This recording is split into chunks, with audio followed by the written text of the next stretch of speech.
Hi, this is Mark Lewisohn. You're listening to Fab4Cast with me and with Wibo, Michiel and Jan Kees. Ladies and gentlemen, the Fab Four. Fab Four. John, Paul, The Fab Four. George, Ringo. Fab Four. Fab Four. We have for you the Fab Four. The Fab Four. Fab4Cast. Hello, Fab4Casters, and a very warm welcome to you on this very early Sunday morning. I'm here at, Michiel Tjepkema at the Vondelpark Studios, right down in Amsterdam, sitting with my regular co-hosts, Wibo and Jan Kees, and a very special guest this early morning, and that is Mark. Mark, yes. He has That's enough. Yeah. You might know him. Yeah. The Mark. Thank you very much for coming to our podcast. And what is the reason of your staying here in Amsterdam? I'm here for the 50th anniversary of The Bed-In by John and Yoko in 1969, March 1969. Yeah, you're here for a whole week? Until next Friday. I have various things to do, including an event this afternoon inside the Hilton Hotel. Yeah. And then there is an event on Wednesday night at the Concertgebouw, at which I'm speaking, which will be quite a nice thing to do. Wonderful venue. So, and some research and interviews and looking around. So, see my holiday as well, or not? Holiday? No. But since I enjoy everything I do, it's all kind of a holiday. Okay, good. Yeah, lucky you. Yeah. Well, we're going to talk about various things. First, we'd like to ask you some questions about your research, of course, and working on the next few volumes of your Beatles trilogy. Trilogy, I like that. Yes. Write that down. It's a thriller in some sense. But we're also going to talk about the spring of 1969, which was a subject that you suggested. It just seemed right in the moment when I was asked the question by Wibo. Yeah. It's an interesting period. It's the period, I think we should talk about the period between the so-called Get Back sessions, which aren't really that, in January, and the Abbey Road album, because people tend to think of one album and then the next album. They often don't look at the period in between, and that's what I thought we should do. Yeah.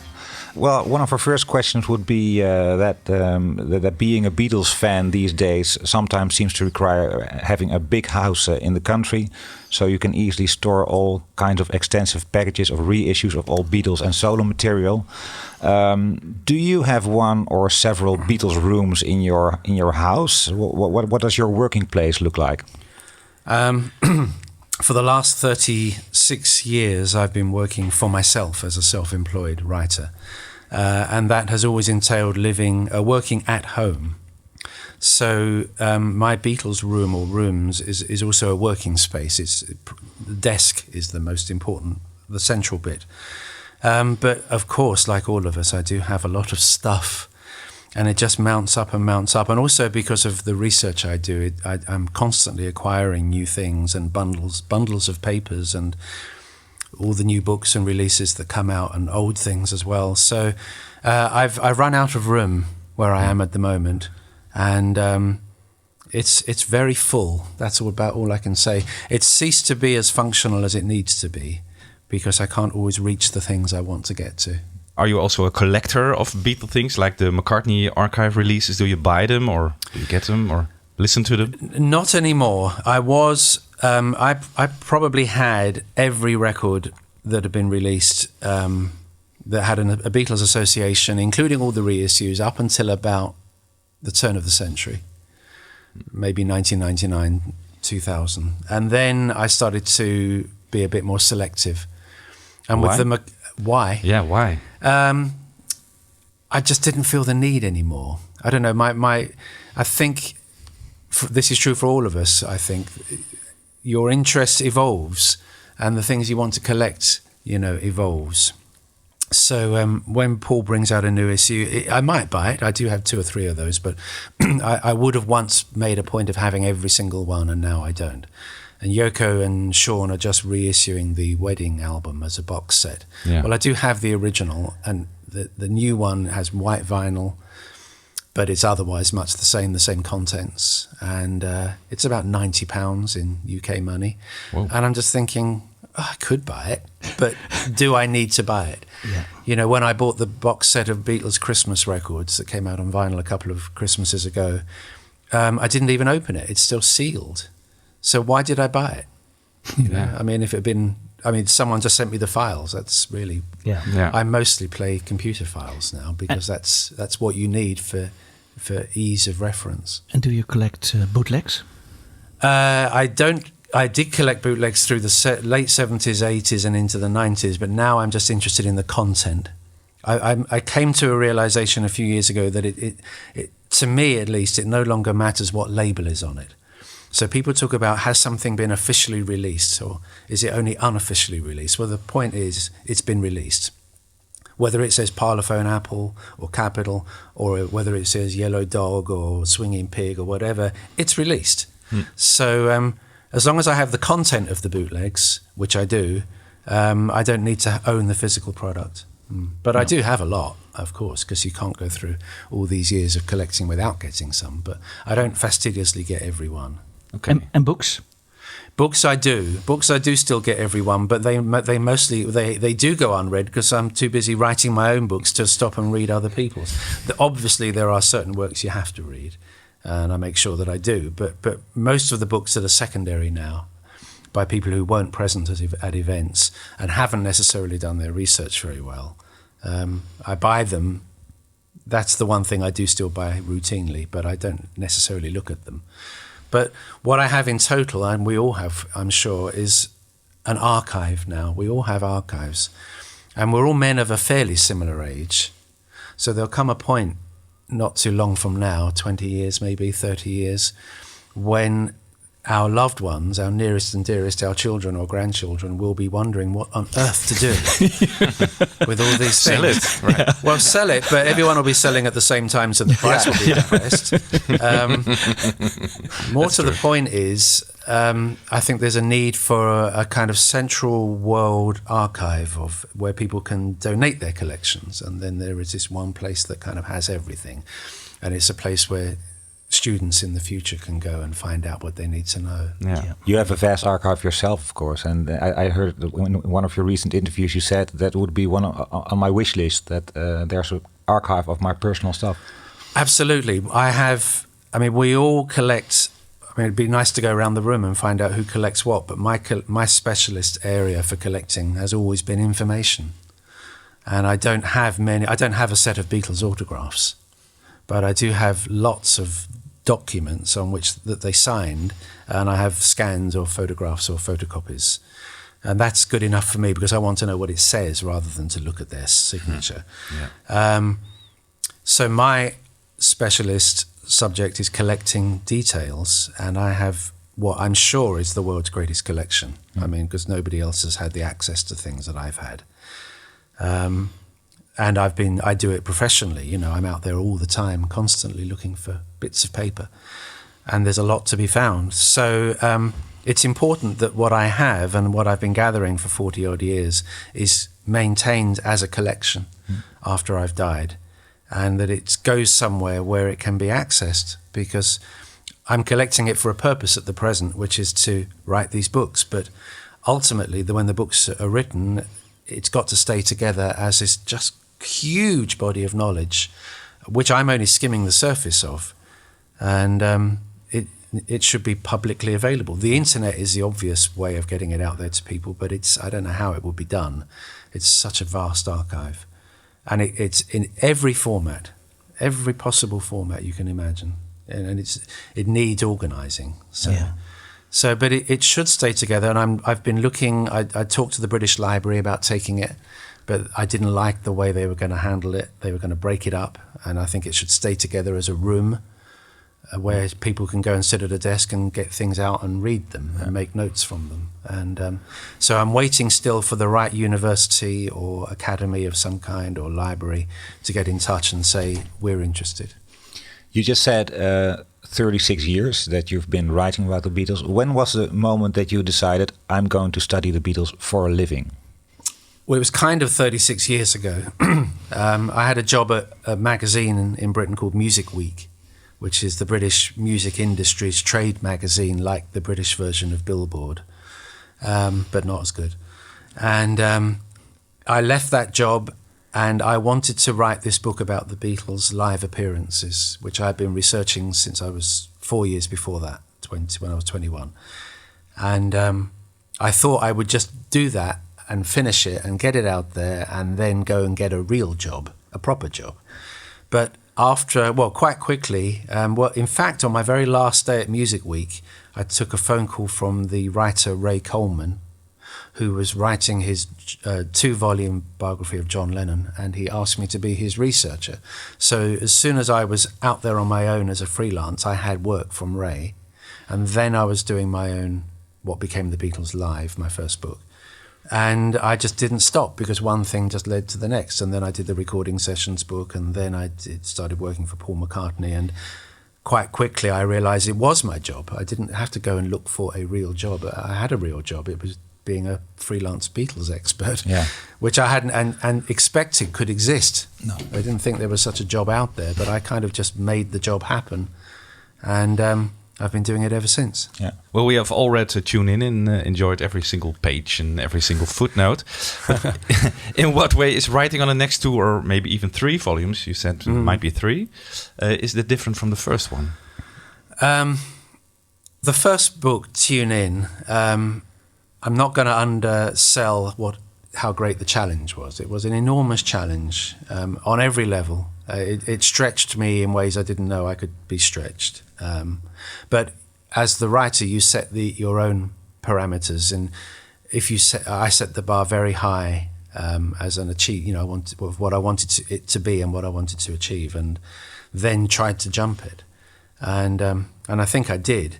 But each of the 3 volumes is a different challenge, and the challenge of volume 2 is actually greater, almost exponentially greater, and that's because there's such a wealth of information, or it's because I'm completely drowned in information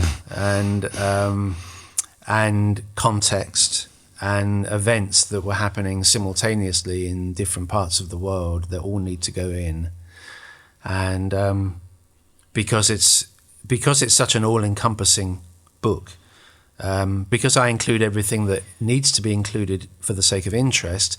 Though I do, of course, leave out anything that needn't be included. I do leave a lot out. But what I want to include is so vast, it's hard to keep a handle on it. It's hard to kind of marshal it into a coherent form and keep it engaging. Yeah. So the challenge in Tune In, the narrative was essentially Liverpool. And then it goes to Hamburg and to London, and of course I bring in American music and I look a little bit about what's happening elsewhere. Yeah. But the next 2 books, they're global in content, not because the Beatles' influence was so far flung. And so it's going to be really, really hard to do it. And you're saying the book doesn't contain anything that's not of interest. How do you decide what to put in there and what not to put in there? Because you have to cut corners as well. And we live in days in which books are being written about the Beatles' drugs use, about our world, about single events, about the Beatles' sex lives. How do you decide what to put in there and what not? I like this. This is a question that we often ask ourselves. We like to talk about the Beatles, but we also like to talk about Mark Lewisohn writing about the Beatles and making these decisions.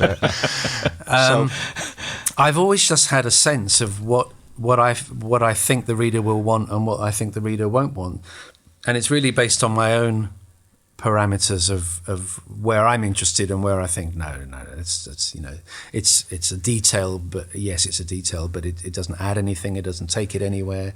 It's just a tedious detail, really.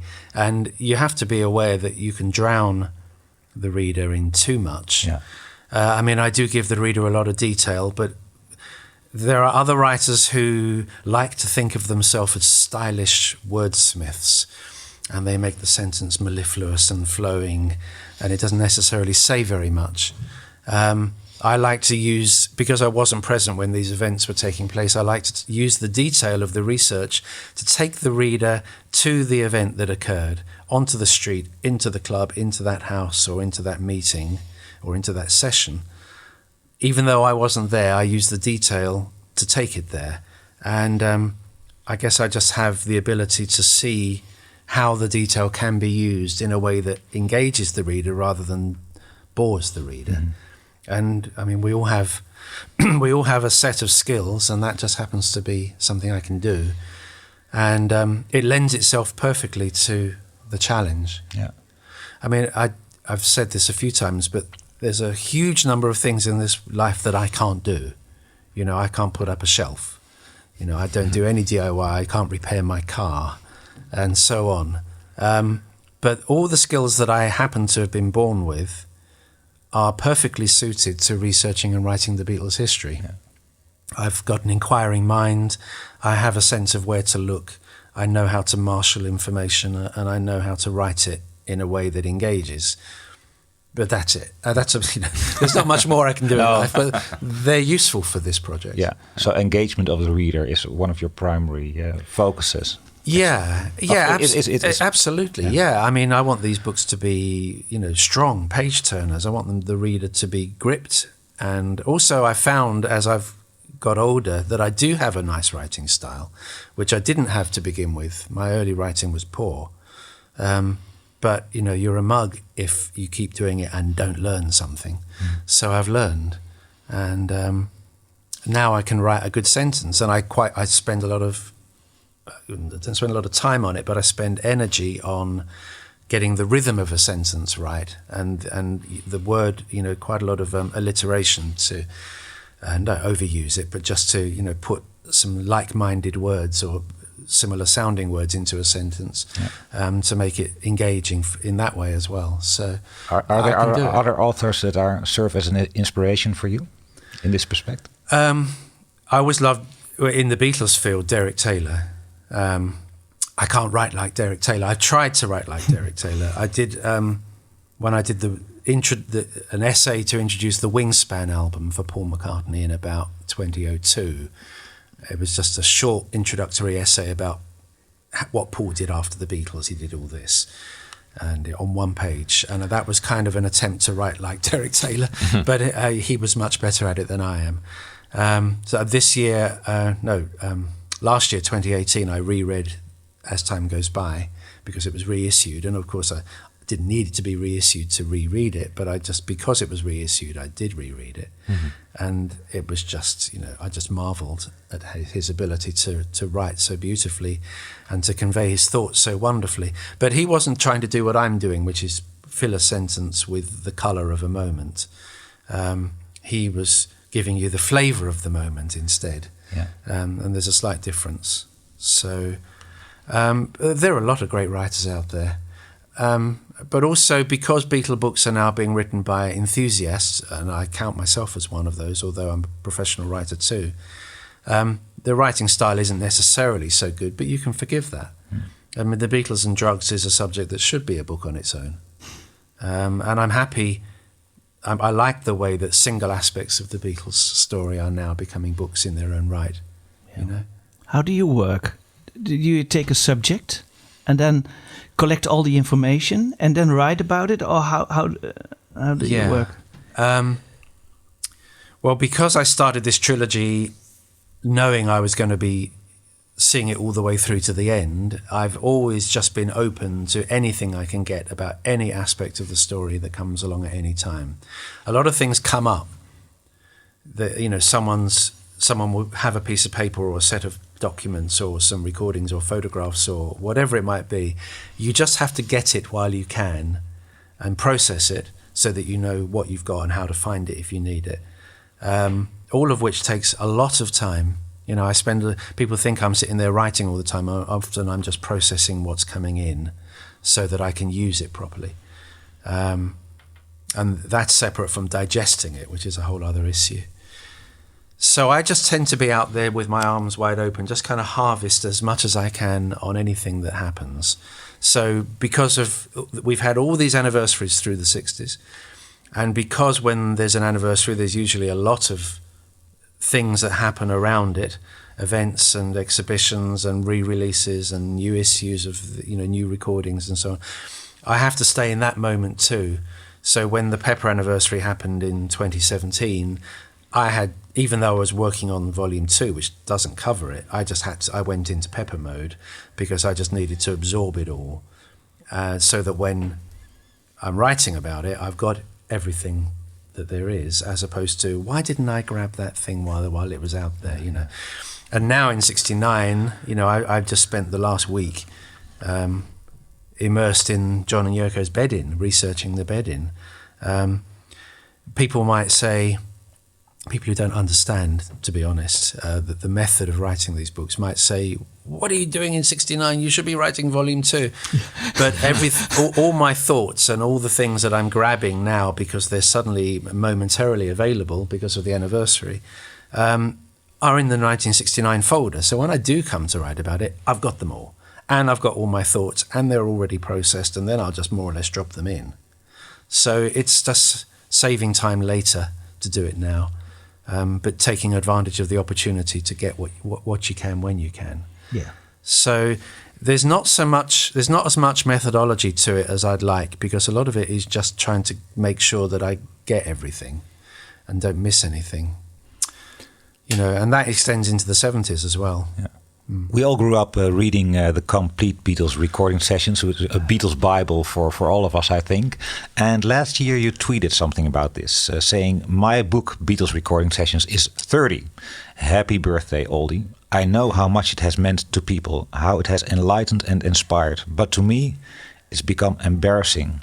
Greatly improved knowledge now circulates, and I'm fully revisiting it in my all these years trilogy. Trilogy. What is the cause of the embarrassment? Is it incompleteness or incorrectness or? It exists on every level. Oh my God. I think a deep sigh. Yeah. I think if you speak to, I don't exactly know what jobs you do in your professional lives, but you all strike me as creative people. But when you are creative, whatever it is you've created is cemented in its finished form. It's a book, it's come out. It's a newspaper, it's been printed, and it's in a library, or it's in people's houses, and so on, radio, television, whatever it might be, films, directors, writers, producers. And when you write something that's factual, obviously you do your best in the moment, and there was no way I wasn't giving of my best. I know my own performance was okay on that book. But so much has materialized since then, as to render a lot of the information in it either incomplete or wrong, or not simply grasping whatever it was that was happening in that session. I should have talked more about the instruments. I should have talked more about the musicality of it all. I never deceived anybody that I'd heard everything, but everybody seemed to assume that I had heard everything, but I hadn't heard everything because it simply wasn't possible. There were unfortunate strictures on that book. I came into a project. The Beatles recording sessions existed before I was hired. It existed as a project, and it had already been decided how many pages it would be and how many words it would be and what format it would be before I came in. And as soon as I started to write it, I realized I was writing into a format that didn't work, or wasn't the one I would have chosen, put it that way. So it was a bit frustrating, and there were things that were cut to make a page number. You know, we can only be this number of pages. Well, you know, there's more to be said, and it was a battle to get that book produced. A lot of books are, a lot of films are, a lot of TV and radio is. You know, there's battles that the audience doesn't see. And you were also under a time constraint, I think. There was a time constraint as well, so I didn't get to hear everything, and I didn't say I heard everything, but I did use the information from the recording sheets and the tape boxes, obviously.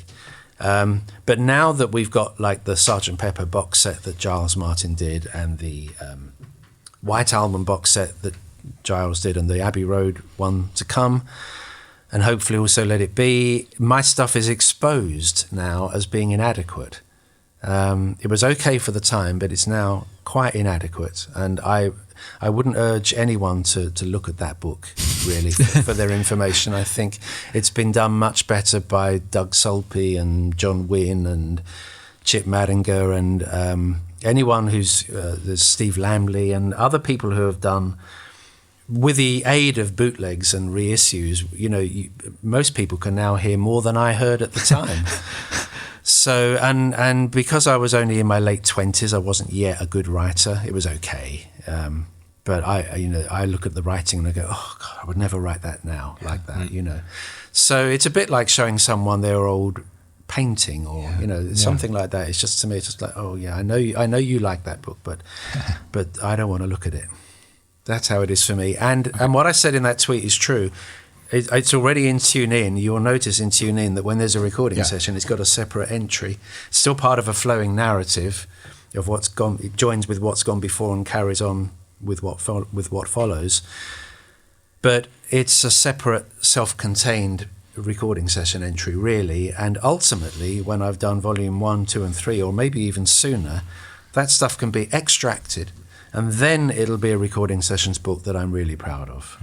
Because I will be talking about the musicality, I will be talking about the gear in the next 2 books, I will be talking about the harmonies. I don't really talk about the harmonies or anything like that. I just talk about they went in and did 11 takes of this. Well, I'm going to do it much more meaningfully, I think, in the next 2 books. And this means that the next volumes will contain all recording sessions. Yeah, they will. I mean, the big books I'm writing. Yeah. So it'll contain everything. So you say you're going to write about the harmonies and the gear, but that's a whole different kind of knowledge you have to have, right? Yes. Like a musical theorist almost. Yes. Well, do you have that as well? Or? No, I'm not a musical theorist, but I'm surrounded by musical theorists these days. I have a much wider network of friends whose opinions I value and trust, and they are educating me. And I do have a lot of stuff already noted down now about what it is I need to say, about what it was that they were doing. And I won't necessarily know the terms, but I will know the terms because I'll be told what to write. But it won't be technical. You won't have to have a musical degree to read the text. It'll still be in what in England we call layman's English, layman's terms, meaning they can be understood by anybody. You don't need to have a degree. Because I don't have a degree in musicology or indeed in anything. So, but I won't ignore them. I just need to get across what it was they were doing, Yeah. So I'll be looking at sessions in much greater detail, because with the rock band isolation, all the stems and everything that we got from rock band, that's a phenomenal addition to our knowledge. Sure it is. And just last week. Lovely man in America sent me the 5.1 mix of the White Album as single files, 5 tracks for every one of the 30 songs, 150 White Album files. And that again is another window. They're all just windows into the process, and more reasons to marvel at the Beatles, which never ends. So I got to incorporate all of that, all those sounds that we can now hear that you would have had to have been in the studio to hear, because on the record you can't make them out, now need to be looked at because they spent time doing it. I just want to ask you, just pick out a few subjects of the TuneIn book. Yeah. Which is a wonderful read, not just because that you highlight all the tragedy that happened to the Beatles' lives, which was superfluous, of course, in many ways, but also the humor that you put in there. And as regards the tragedy, could you maybe tell the story of, which was a heartbreaking story to me, the reason why Julia went to Mimi on the day that she died? Yes. Okay, well, the story in a nutshell, and I'll tell the headline first and then I'll put the detail on it, although I won't spend too long on it. But John Lennon's mother was killed in July 1958, more or less outside his house, the house he was growing up in with his Aunt Mimi. Julia, his mother, and Mimi were sisters, and John was being raised by his aunt, but the mother would visit, and John would visit her. Why was she there that night? She was there that night because her partner, whose name was John Dykins, had been fired from his job, and money was suddenly tight. They didn't really have the money. And John Lennon used to go over to see his mother, and there would be this guy, John Dykins, and their 2 children, Julia and Jackie. And John was a teenage boy, so he had a good appetite. He ate well, and he would always, like you do, you go to the fridge and what's in there, and he wanted to eat. And John Dykins was saying, how much is this all costing me? That kind of thing, I would imagine. I wasn't present. And suddenly, with money tight, Julia went over to Mimi and said, we've got to discourage John from coming over quite so often because we can't afford to keep feeding him. That's the essence of it anyway, and I have that in Mimi's own handwriting. Now, why had he lost his job? He'd lost his job because he had been caught drink driving, driving under the influence of drink, late one night about 2 weeks previously, or something like that. And as it happens, he was stopped for drink driving on Menlove Avenue. More or less, just a little bit further down Menlove Avenue from where Mimi and John were living. Late one Friday night, he worked in a restaurant and he liked to drink, and anyone who works in the restaurant or bar trade, there's obviously a possibility of drinking, and drink driving was frowned upon in those days, but not as much as it is now. People did do it. They do it still, but they certainly were doing it then. And he had the misfortune to be caught, but he was very drunk. And he was weaving all over the road, and the policeman flagged him down and stopped him. And I found the court records of his trial, at which he was fined and lost his license and lost his job. The court didn't make him lose his job, but he lost it as a consequence of all of this. So if he hadn't have been caught drink driving, Julia would not have been there at Mimi's that evening. I mean, she might have been there anyway for some other reason, but she had gone there, according to Mimi, and I have that in her writing, in order to pass along that message that John shouldn't be coming over quite so much now. Not for a while, not until we're back on our feet kind of thing. And it was that, when she left the house that evening, she got run over on Menlove Avenue, just up the road from where John Dykins had been arrested. It's an incredible story. A real chain of events. If that hadn't have happened, this wouldn't have happened, this wouldn't have happened, and potentially she wouldn't have been killed. Yeah. John never knew this. No. I don't know whether John knew. I also don't know whether Julia's other children knew. I have no idea. But I knew that when I found it, the thing is, newspaper coverage was so much better then. I mean, newspapers now, they're not dead, but they're dying. And in Britain, on a local level, they more or less are dead now. They're almost extinguished by the internet and everything. So in those days, the newspaper was the medium. And I made it a point of turning every page of every issue of certain newspapers in Liverpool, like the one around where John was living and the one around where Paul, George and Richie were living. And I'm just turning every page and just looking at every piece and looking at every piece. And it's like, drink driving arrest. And I just look at it and it said John Dykins. And I thought, John Dykins. And it's clearly the same one. It had his address. So, and then I found some further pieces because he was arrested. That was reported. He was in court. That was reported. Then it was the Liverpool daily papers. It was in there as well. And then I went to the court records and got the court records. And then I found Mimi's note. And then it obviously all plugged in together. I was just putting the pieces back together and realizing that there was a story there. Yeah. That's what you mean about digging for gold. Yeah, digging for gold. Yes, if I hadn't have been bothered to be turning every page, I would have missed that story, which is why no one else had ever found it. Because no one else had ever done that legwork, as we call it. But very few writers have the opportunity, as I do, to spend the time doing it. Are there any periods in the story, for one reason or another, that are difficult to find information about because you happen to hit upon this story? But are there periods where you wish there was information about, you cannot find it? I didn't know that there was a story there to be found. So had I not found it, I wouldn't have known it was there. So you can't know what you don't know. That's true. So are there things I do know about, but I'm frustrated that I can't find enough about? Yeah. None coming to mind. It's amazing how much there is. I mean, I am full-time professional Beatles researcher. I've been doing it for almost 40 years now, because before I before 36 years ago when I did it full time, I was doing it in all the spare time I could, from literally 40 years ago this year. And it's still coming in great quantities. It's not like a little bit each, once a month you might find out one bit more. It's still flooding in. Yeah. So I can't consider myself short, and that's part of my problem, because I've got too much. And you end up drowning, which is a word I keep using because it's true. It's just kind of, I can't breathe anymore. I've got so much. And the very task of assimilating it all and structuring it into something coherent is an enormous one that still is substantially ahead of me. Do you have the next two volumes? Will they have a maximum of, for example, 1,700 pages? What does the publisher say to you? They're not saying anything. There's no point.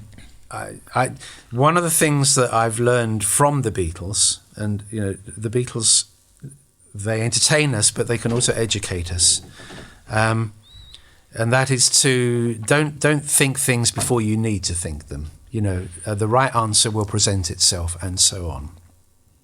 So the moment you set down a limit, then you begin to compromise something because I've only got 20 pages left. I better start writing a bit. I better not go so deep on that, or whatever it might be.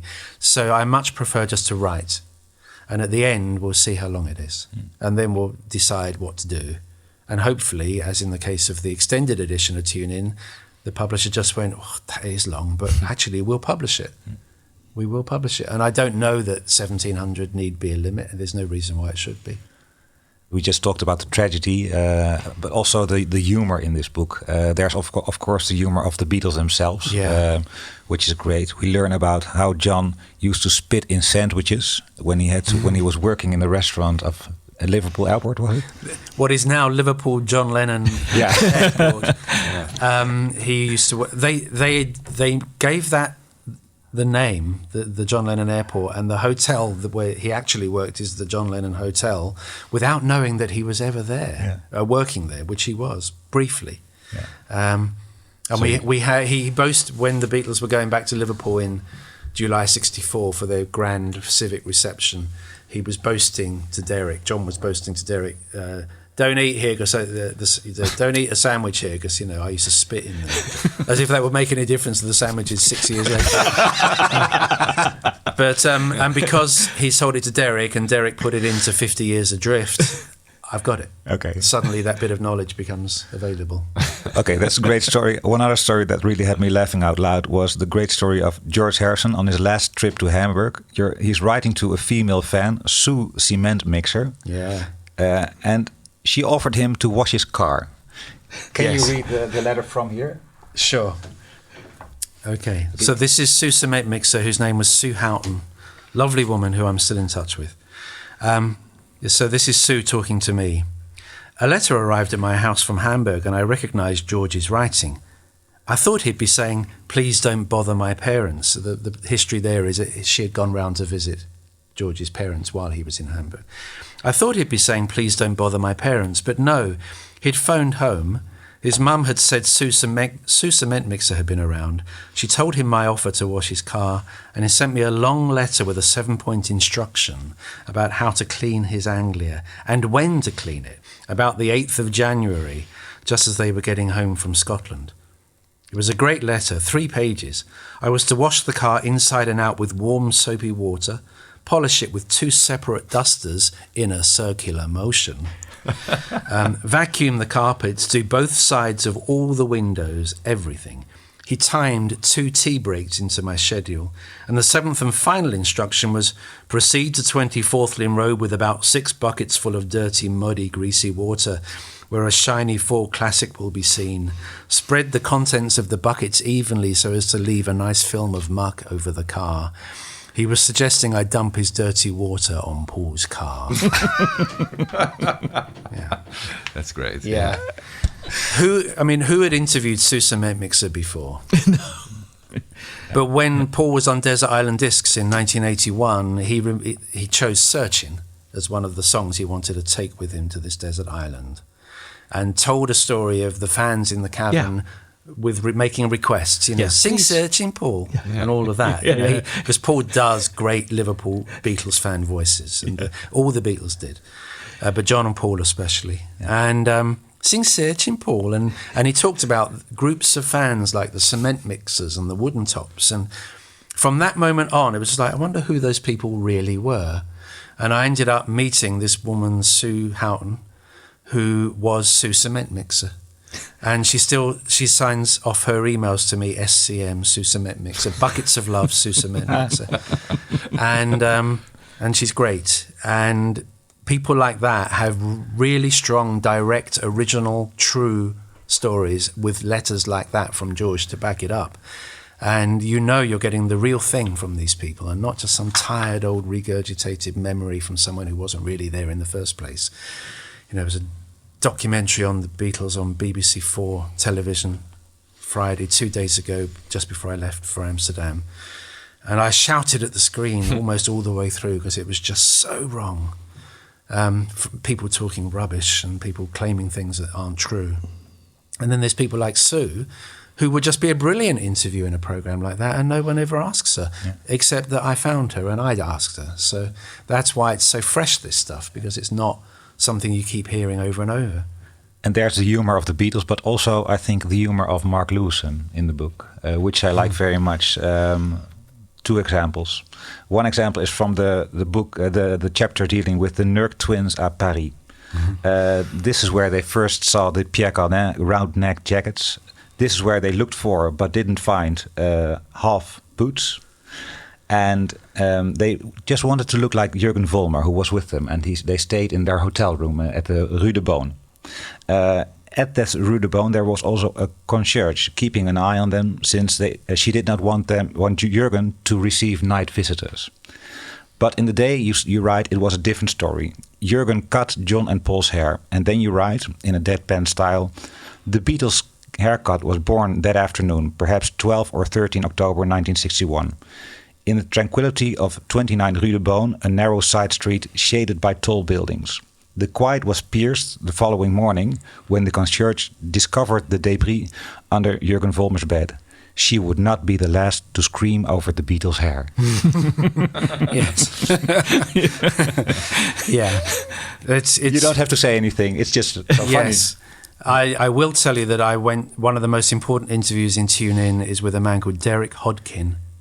Again, who knew who Derek Hodkin was, and who knew that for a time John, Paul and George went around as a trio called J Page 3, and that Hodkin was their manager, trying to get them bookings, and even recorded them. And I've seen the tape, but unfortunately he wiped over it. But I've seen the box.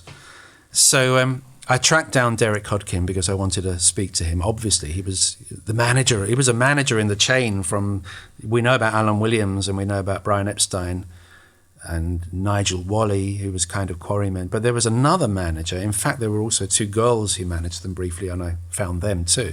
I didn't know they existed. I'm sidetracking myself here. Let me keep to the point. Paris. I went to Paris to interview Derek because he was living in Paris. And I flew over really early one morning, and I had to be at his place at like 10 a.m. So I spoke to Jürgen Vollmer, and I said to him, what was the hotel where you cut the Beatles' hair? And he remembered it as being the Hotel du Beaune on the Rue de Beaune on the left bank. And I looked it up on the internet. It was still existing as a hotel, and I got the map and I went straight there and I went inside it, and Jürgen had been on the top floor, and I went to the winding staircase that had been and was still the same staircase. It hadn't changed at all. And when I came to write about it, that's why I could talk about it being on a street, shaded by tall buildings and so on, because I'd been there. And I took a picture of a woman walking past the hotel who was blurred slightly. So it was a bit like Jürgen's picture of the Beatles, of John, Paul, George and Stuart in the alleyway in Hamburg that John used.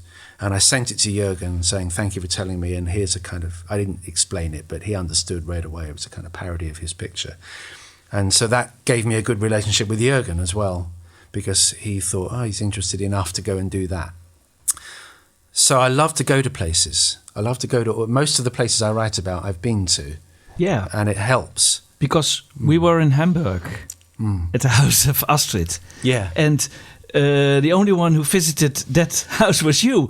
The Kirk is home. Yeah. Yeah. They said Mark I'm Lewisohn was here. Strasse.